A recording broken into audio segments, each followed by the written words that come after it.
ஒரு நாள் புறா உணவு தேடி பறந்து போய்கிட்டு இருந்தது. இப்படி போய்கிட்டு இருந்த புறா ஒரு வாழை மரத்துல வாழைப்பழம் இருக்கிறத பார்த்துட்டு அங்க போச்சு. புறா இப்படி அங்க போனப்ப அந்த வாழை மரத்துக்கு பக்கத்துல ஏற்கனவே காலுக்காக வந்து உட்கார்ந்துருந்தது. புறா, நீ எதுக்கு தேவையில்லாம இந்த இடத்துக்கு வந்த? நான் ஒன்னும் தேவையில்லாம வரல. இந்த மரத்துல இருக்க வாழைப்பழங்களை கொஞ்சம் பறிச்சுக்கிட்டு போகலாம்னு வந்தேன். இந்த வாழை மரம் என்னோடது. இதுல இருந்து யாரும் ஒரு பழத்தை கூட பறிக்க முடியாது. ஏன் பறிக்க கூடாது? இந்த மரம் யாருக்கும் சொந்தமானது கிடையாது. அதனால யார் வேணாலும் இதுல உள்ள பழங்களை பறிச்சு எடுத்துக்கிட்டு போகலாம். இல்ல, இந்த மரம் என்னோடது. இத தண்ணி ஊத்தி நான் தான் வளர்த்தேன். காலு, பொய் சொல்லாத. இந்த மரம் ரொம்ப நாளா காஞ்சு போய் கிடந்தத நானே பார்த்திருக்கேன். சமீபத்துல பெஞ்ச மழையால தான் இது கொஞ்சம் வளர்ந்து இப்ப காய் காய்ச்சிருக்கு. ஏய் புறா, என்ன சொல்ல சொல்ல கேட்காம நீ பாட்டுக்கு பேசிக்கிட்டே போற.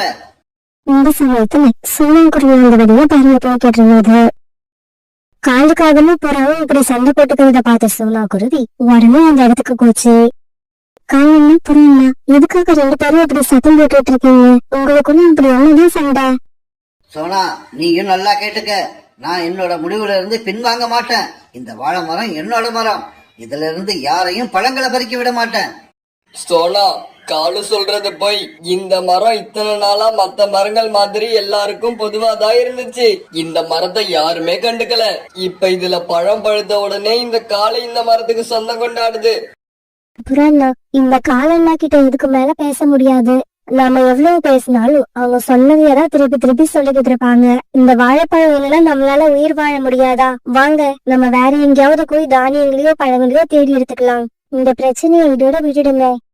காலு, இருந்தாலும் உனக்கும் உன்னோட மனைவிக்கும் பேராசை ரொம்ப அதிகமா இருக்கு. அளவுக்கு மேல ஆசைப்படாதீங்க. அது கடைசியா ஆபத்துல முடிஞ்சிரும். இப்படி சொன்ன பிறகு பிறகு அங்க இருந்து சோனாக்குருவி கூட பறந்து போயிடுச்சு. என்னது, அளவுக்கு அதிகமா ஆசைப்பட்டா ஆபத்துல முடியுமா? புறா, நீ சொல்றது தப்பு. நாம எந்த அளவுக்கு அதிகமா ஆசைப்படுறோமோ அந்த அளவுக்கு சந்தோஷமா இருக்கலாம். இப்படி சொன்ன காலுக்காகவும் பிறகு அந்த மரத்துல இருந்த வாழைப்பழங்களை பறிச்சுக்கிட்டு தன்னோட வீட்டை நோக்கி பறந்து போச்சு. காலுஜி, உங்களோட கடமை உணர்ச்சியை பார்க்கும்போது உங்களை பாராட்டணும் போலதான் இருக்கு. இருந்தாலும் நீங்க தினமும் இப்படி கொண்டு வர உணவுப் பொருட்களை வைக்கிறதுக்கு நம்ம வீட்டுல இடம் தான் இருக்க மாட்டேங்குது. சீக்கிரமாவே இந்த வீட்டை இடிச்சு தள்ளிட்டு பெருசா ஒரு வீட்டை கட்டணும். காலுக்காகவும் கோரிக்காகவும் மற்ற பறவைகளை ஏமாத்தி தங்களோட வீடு பூரா நிறைய உணவுப் பொருட்களை கொண்டு வந்து சேர்த்து வச்சிருந்தாங்க. அந்த வீடு பூரா தானியங்களாலையும் பழங்களாலையும் நிரம்பி முடிஞ்சது. ஒரு புறா என்கிட்ட எவ்வளவோ பேசி பார்த்துச்சு. ஆனா நான் விடவே இல்ல. எப்படியோ சண்டை போட்டு அதை விரட்டி விட்டுட்டு அந்த மரத்துல இருந்த எல்லா பழங்களையும் பறிச்சுக்கிட்டு வந்துட்டேன். காலுஜி, நம்ம கிட்ட பேசி ஜெயிக்கிற அளவுக்கு இந்த காட்டுல யாருமே கிடையாது. காலுஜி, உங்களுக்கு ஒரு விஷயம் தெரியுமா?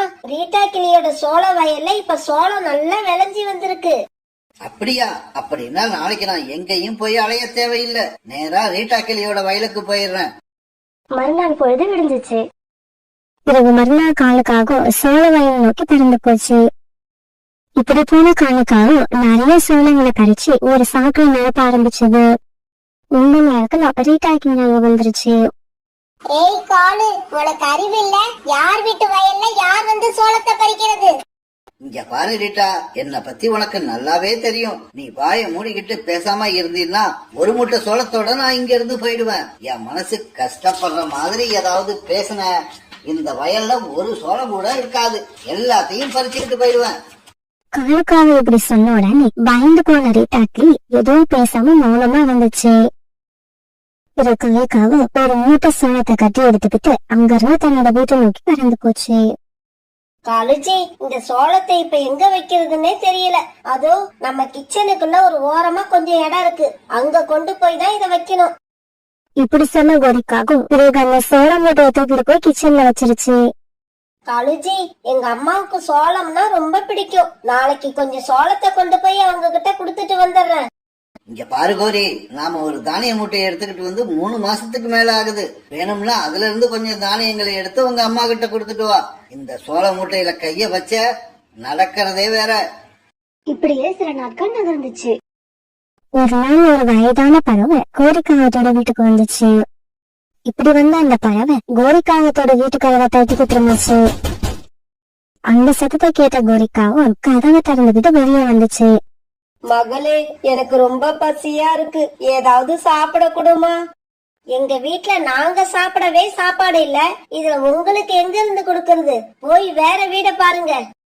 மகளே, ஜன்னல் வழியா நான் பார்த்தப்ப உங்க வீட்ல நிறைய தானியங்களும் பழங்களும் இருக்கு, அதுல இருந்து எனக்கு கொஞ்சம் கொண்டு வந்து கொடுமா? ஓஹோ, அதையும் பாத்துட்டியா? அத பார்த்த தைரியத்துலதான் நாக்க நீட்டிக்கிட்டு இங்கேயே நிக்கிறியா? போ போ, அந்த தானியங்களும் பழங்களும் மத்தவங்க பசிய போக்குறதுக்காக இல்ல, எங்களோட பசிய போக்கிக்கிறதுக்கு. இப்படி சொன்ன கோரிக்காக பிறகு வீட்டுக்குள்ள போய் வேகமா கதவை சாத்திடுச்சு. காகமே, இவ்வளவு சுயநலமா யாருமே இருக்க கூடாது. இப்படியெல்லாம் பேராசையோட உணவு சேர்த்து வச்சா கடைசியா உங்களால அனுபவிக்க முடியாம போயிடும். பிறகு ஒரு நாள் காலுக்காக மனிதர்களோட வயல்ல இருந்து நிறைய தானியங்களை திருடி எடுத்துக்கிட்டு வந்துச்சு. காலுஜி, நம்ம வீட்ல இதுக்கு மேல எதையும் வைக்கிறதுக்கு இடம் கிடையாது, இப்ப என்ன பண்றது? என்ன பண்றதா? உன்னோட கூட்டையும் என்னோட கூட்டையும் தூக்கிக்கிட்டு போய் வெளியில வச்சிட்டு வந்துரு. நம்ம கூடு இருந்த இடத்துல 2 மூட்டைகளை வைக்கலாம். காலுக்காக இப்படி சொன்ன உடனே கோரிக்காவை 2 பேரோட கூட்டையும் தூக்கிட்டு போய் வெளியில வச்சுட்டு வந்துருச்சு. காலுஜி, இன்னைக்கு ராத்திரி நம்ம எங்க படுத்து தூங்குறது? வேற வழியே இல்ல, வீட்டுக்கு வெளியில தான் படுத்து தூங்கணும். பிறகு ராத்திரி ஆச்சு. இப்படி பேசிக்கிட்ட காரணம் 2 பேரும் அன்னைக்கு ராத்திரி மரத்துக்கடியில வச்சிருந்த கூட்டுல படுத்துக்கிட்டு இப்படி பேச ஆரம்பிச்சாங்க. காலுஜி, நாம படுக்க கூட இடம் இல்லாம நம்ம வீடு பூரா தானியங்களையும் பழங்களையும் கொண்டு வந்து சேர்த்துட்டீங்க. உங்களை நினைச்சா எனக்கு ரொம்ப பெருமையா இருக்கு. ஒரு நம்ம உடம்புல தெம்பு இருக்கிறப்பவே எவ்வளவு சேர்க்க முடியுமோ அவ்வளவையும் சேர்க்கணும். அப்பதான் பின்னாடி நாம கஷ்டப்படாம வாழலாம். இப்படி பேசிக்கிட்ட காரணம் 2 பேரும் பிறகு அப்படியே தூங்க ஆரம்பிச்சாங்க. அந்த காட்டுல திடீர்னு காத்து ரொம்ப வேகமா வீச ஆரம்பிச்சிச்சு. அந்த காட்டுல இருந்த மரங்களையும் ரொம்ப வேகமும் இப்படியும் அப்படியுமா ஆட ஆரம்பிச்சது. இப்படி எல்லா மரங்களும் ரொம்ப வேகமா ஆட ஆரம்பிச்ச மாதிரி காலுக்காகத்தோட வீடு இருந்த மரமும் வேகமா ஆட ஆரம்பிச்சது. காலுக்காகத்தோட வீட்டுல நிறைய உணவு பொருட்கள் இருந்ததால வேகமா வீசின காத்துக்கு ஈடு கொடுக்க முடியாம அந்த வீடு அப்படியே கீழே வந்து உடைஞ்சு போயிடுச்சு. இப்படி உடைஞ்ச வீட்டோட பெரிய பாகங்கள் காங்கல் மேல விழுந்துடுச்சு. காலுஜி, நீங்க எங்க இருக்கீங்க? ஒரு நான் இந்த பக்கம் இருக்கேன், நீ நல்லா இருக்கியா? நான் நல்லா இருக்கேன் காலுஜி, ஆனா நீங்க கஷ்டப்பட்டு சேர்த்து வச்ச தானியங்களும் பழங்களும் இப்ப திசைக்கு ஒன்னா செதறி கிடக்குது. கால்களால எந்த பக்கமும் நகர முடியாம அப்படியே கத்திக்கிட்டு இருந்தாங்க. காப்பாத்துங்க, எங்களை யாராவது வந்து காப்பாத்துங்க. சீக்கிரமா யாராவது வந்து காப்பாத்துங்க, இல்லன்னா எங்களோட உயிர் போயிடும். மறுநாள் பொழுது விடிஞ்சிச்சு. கால்களோட பூஜை போன செய்தியை கேட்ட எல்லா பறவைகளும் அந்த இடத்துக்கு வந்துட்டாங்க. காப்பாத்துங்க, எங்களை காப்பாத்துங்க. சோனா, புறா, ரீட்டா கிளி, யாராவது எங்களை காப்பாத்துங்க. உங்களை யாரும் காப்பாத்த மாட்டாங்க. அடுத்தவங்களை ஏமாத்தி அவங்கள மிரட்டி எவ்வளவு தானியங்களை கொண்டு வந்து சேர்த்து வச்சீங்க. இப்ப பாருங்க, அதுக்கான தண்டனை உங்களுக்கு கிடைச்சிருச்சு. புறா, எங்க மேல கிடக்கிற கட்டைய தூக்கி போட்டுட்டு அப்புறமா நீ பாடம் நடத்து. ஆமா, அப்படி பாடம் நடத்தினீன்னா எனக்கு தூக்க வந்தா கூட நான் தூங்க மாட்டேன். உன்னோட பாடத்தை கடைசி வரைக்கும் கேட்பேன். புறாண்ணா, இந்த கால்களுக்கு கோப்பு குறையவே இல்லை, இவங்களை யாரும் காப்பாத்தாதுங்க. சோனா, அப்படி சொல்லிடாத. நாங்க சேர்த்து வச்சிருக்க தானியங்களையும் பழங்களையும் யார் வேணாலும் எடுத்துக்கிட்டு போங்க, ஆனா எங்களை காப்பாத்திருங்க. அப்படின்னா சரி, நீங்க இங்கேயே இருங்க. நாங்க முதல்ல தானியங்களையும் பழங்களையும் எங்க வீட்டுல கொண்டு போய் வச்சுட்டு வந்து அதுக்கப்புறம் உங்களை காப்பாத்துறோம். இப்படி பேசிக்கிட்ட எல்லா பறவைகளும் பிறகு அங்கிருந்த தானியங்களையும் பழங்களையும் எடுத்துக்கிட்டு தங்களோட வீடுகளுக்கு பறந்து போனாங்க. காலுஜி, என்ன இது? நம்ம நிலைமை கடைசியா இப்படி ஆயிடுச்சு. நமக்கு எதுவும் ஆகாதுங்கிற தைரியத்துல இந்த காட்டுல உள்ள எல்லா பறவைகளையும் நாம எதிர்த்து வாழ்ந்துகிட்டு இருந்தோம். இப்படி வாழ்றவங்க எல்லாம் கடைசியா நம்மள மாதிரிதான் இருந்ததெல்லாம் கைய விட்டு போக யார் வந்து உதவி செய்வாங்கன்னு எதிர்பார்த்து வாழ ஆரம்பிப்பாங்க.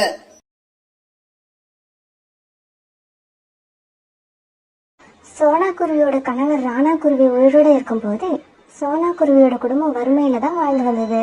திடீர்னு நடந்த ஒரு விபத்துல ராணா குருவியோட மரணத்துக்கு அப்புறம் சோனா குருவியோட குடும்பம் வறுமையோட பிடியில சிக்கி ரொம்பவும் தவிச்சுது. ஒரு நாள் சோனா குருவிய பார்க்க அதோட தோழி மீனா குருவி அங்க வந்தது. மீனா, நாங்க ஏற்கனவே வறுமையில தான் இருந்தோம், இருந்தாலும் குக்குவோட அப்பா இறந்ததுக்கு அப்புறம் சாப்பாட்டுக்கே ரொம்ப கஷ்டமா இருக்கு, என்ன விடு, நான் கூட பட்னி கிடந்துருவேன். இந்த குழந்தைங்களை நினைச்சாதான் பாவமா இருக்கு. இந்த குழந்தைங்க வேற எங்கேயாவது பிறந்திருந்தா கூட சந்தோஷமா இருந்திருப்பாங்க. எனக்கு பிறந்து என் கூட சேர்ந்து இவங்களும் கஷ்டத்தை அனுபவிக்கிறாங்க. சோனா, இதையெல்லாம் நீ சொல்லணும்னு அவசியம் இல்ல. நடக்கிறது எல்லாம் நானும் பாத்துக்கிட்டு தான் இருக்கேன். கடவுள் இந்த நேரத்துல உன்னை ரொம்ப சோதிக்கிறாரு. உன்னோட குழந்தைங்க 2 பேரும் ரொம்ப சின்னவங்க. இவங்களை நீ தனியா வளர்க்கணுங்கிறது ரொம்ப கஷ்டம்தான். உன்னோட நிலைமையை நினைச்சா எனக்கு கவலையா இருக்கு.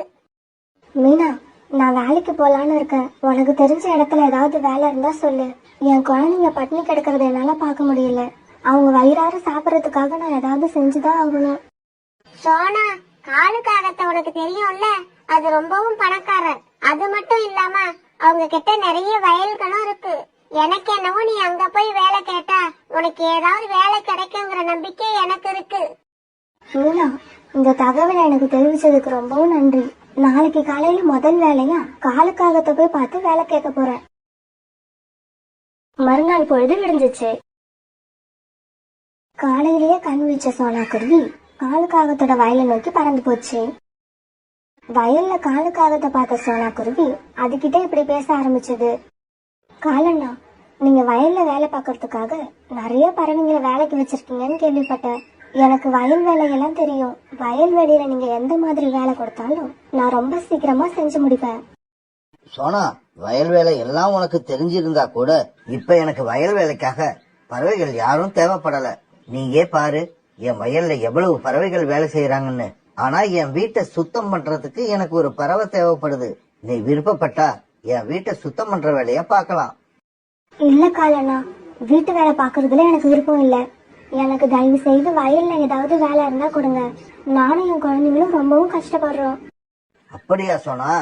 அப்ப நீ இங்க இருந்து கிளம்பலாம். சாப்பாட்டுக்கே வழி இல்லைன்னா கூட வயல் வேலை மட்டும்தான் பார்ப்பேன், வீட்டு வேலை பார்க்க மாட்டேன்னு சொல்ற உன்னோட திமிரு எனக்கு கொஞ்சம் கூட பிடிக்கல. வயல் வேலை இருந்தா கூட உனக்கு நான் கொடுக்க மாட்டேன். நீ என்னோட வீட்டு வேலைகளை தான் பார்த்தாகணும்.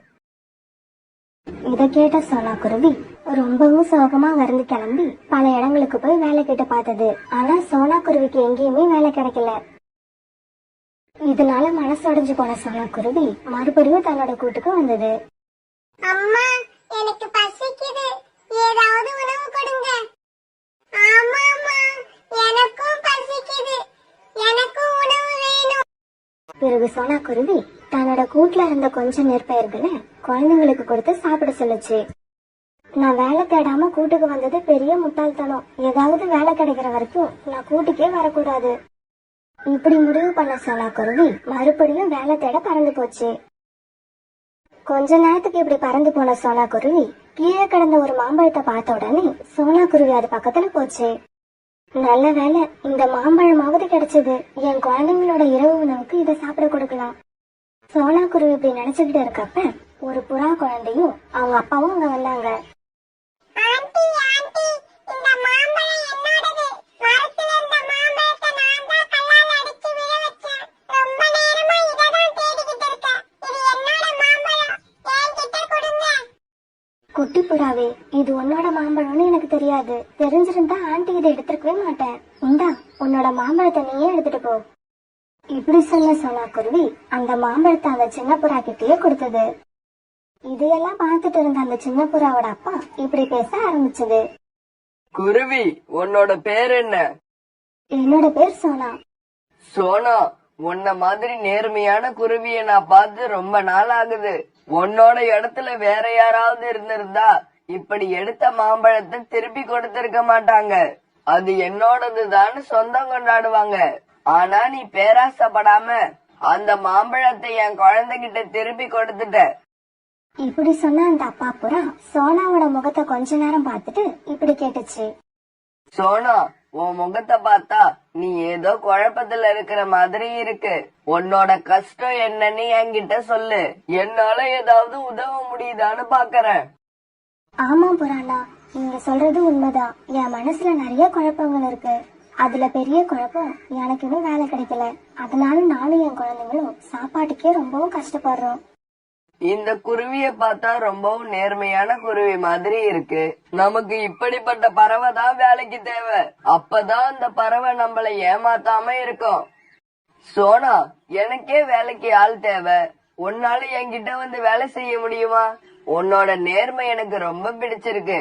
இப்படிப்பட்ட ஒரு பறவையை தான் நான் ரொம்ப நாளா தேடிக்கிட்டு இருந்தேன். அந்த புறா இப்படி சொன்னதை கேட்ட உடனே சோனா குருவிக்கு ரொம்பவும் சந்தோஷமாயிடுச்சு. புறாண்ணா, நீங்க கொடுக்கற வேலையை செய்ய நான் காத்துக்கிட்டு இருக்கேன். நான் என்னோட வேலைய நான் ரொம்ப கச்சிதமா திறமையா செஞ்சு முடிப்பேன். சரி சோனா, இன்னைக்கு ராத்திரி காட்டு பக்கம் உள்ள குகை கிட்ட வந்துரு. உனக்கு என்ன வேலைன்னு நான் அங்க சொல்லுவேன். அப்படியா? சரி புறாண்ணா, இன்னைக்கு ராத்திரி நான் அந்த குகை கிட்ட கண்டிப்பா வந்துடுறேன். பிறகு ராத்திரி ஆச்சு. தன்னோட குழந்தைங்களுக்கு இரவு உணவு கொடுத்து தூங்க வச்ச சோனா குருவி பிறகு காட்டுல உள்ள குகையை நோக்கி பறந்து போச்சு. சோனா குருவி அங்க போனப்ப குகை வாசல்ல புறாவும் அரண்மனையில மந்திரியா வேலை பாக்குற ஜம்ஜம் பறவையும் நின்னுட்டு இருந்தாங்க. அவங்களுக்கு பக்கத்துல நிறைய தங்க நாணயங்கள் இருந்தது. அதையெல்லாம் பார்த்து சோனா குருவி ரொம்பவும் அதிர்ச்சி ஆயிடுச்சு. சோனா குருவி, சீக்கிரமா இந்த தங்க நாணயங்கள் எல்லாம் தள்ளு வண்டியில வச்சு என்னோட வீட்டுல கொண்டு போய் சேர்த்துரு. தினமும் உன்னோட வேலை இதுதான். புறாண்ணா, உங்களுக்கு எப்படி இவ்வளவு தங்க நாணயங்கள் கிடைக்குது? அதுவும் இல்லாம இந்த நேரத்துல நம்ம மந்திரி வேற இந்த இடத்துல நின்னுட்டு இருக்காரு. சோனா, அரசரோட மந்திரி என்னோட நீண்ட கால நண்பர். அவர் கொடுத்த ஐடியாவிலதான் நாங்க பருந்து ராஜாவோட அரண்மனையில இருந்து தினமும் கொஞ்சம் கொஞ்சமா தங்க நாணயங்களை கொள்ளடிச்சுக்கிட்டு வருவோம். நம்ம அரண்மனையோட கஜானா இருக்கிற ரூமுக்கும் இந்த குகைக்கும் ஒரு சுரங்க பாதை தோண்டி இருக்கோம். இந்த விஷயம் மந்திரியையும் என்னையும் தவிர வேற யாருக்கும் தெரியாது. அடடா, கஜானா இந்த மாதிரி கொல்ல போறதால தான் நம்மளோட காடு ரொம்ப ஏழைக்காடா மாறிக்கிட்டு வருது. நம்மளோட பருந்து அரசரும் ஏழைகள் முன்னேற்றத்துக்கான திட்டத்தை செயல்படுத்த முடியாம ரொம்பவும் கஷ்டப்படுறாரு. காட்டுல உள்ள பறவைகள் இப்படி தங்க சொந்த காட்டையே கொள்ளடிச்சா அந்த காடு எப்படி முன்னேறும்? சோனா, நீ செய்யற இந்த வேலைக்காக உனக்கு கை நிறைய சம்பளம் கொடுப்பேன். கூடிய சீக்கிரமே நீ இந்த காட்டுல பெரிய பணக்கார பறவையா ஆயிடுவ.